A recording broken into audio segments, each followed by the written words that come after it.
भारत ने पड़ोसी देश नेपाल से रिश्तों और लंबे समय से चल रही साझेदारी को और मजबूत करने के लिए हिमालयी देश को 75 एम्बुलेंस और 17 स्कूल बसें भेंट की हैं। भारत ने स्वास्थ्य और शिक्षा के क्षेत्र में नेपाल के बुनियादी ढांचे को मजबूत करने के लिए ये मदद की है। भारत के नवनियुक्त राजदूत नवीन श्रीवास्तव ने नेपाल के शिक्षा, विज्ञान और प्रौद्योगिकी मंत्री देवेंद्र पौडेल को वाहनों की चाबियां सौंपी।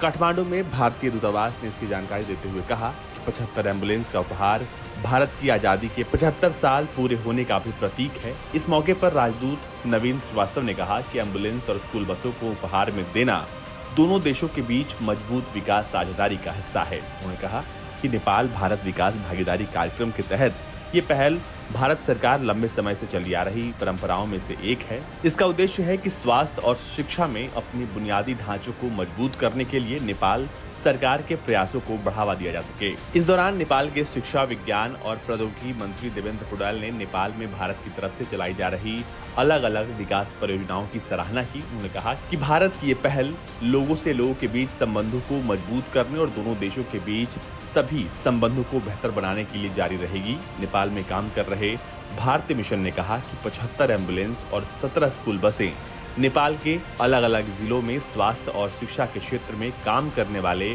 अलग अलग सरकारी विभागों और गैर सरकारी संगठनों को सौंपी जाएंगी।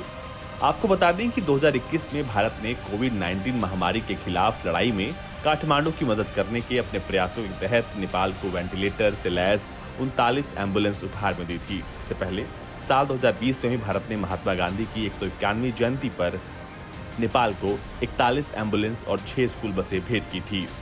नेपाल इस क्षेत्र में अपने समग्र रणनीतिक हितों के संदर्भ में भारत के लिए महत्वपूर्ण है। 1950 की शांति और मित्रता की भारत नेपाल संधि दोनों देशों के बीच विशेष संबंधों का आधार है। नेपाल वस्तुओं और सेवाओं के परिवहन के लिए भारत पर बहुत अधिक निर्भर करता है। दरअसल नेपाल चारों तरफ से लैंडलॉक है और समुद्र तक नेपाल की पहुंच भारत के माध्यम से ही है। ऐसे में भारत और नेपाल के रिश्ते बेहद अहम हो जाते हैं और ऐसे में जब अब भारत के साथ जो संबंध और मजबूत हो रहे हैं तो जाहिर सी बात है कि ये बात चीन को पसंद नहीं आ रही होगी।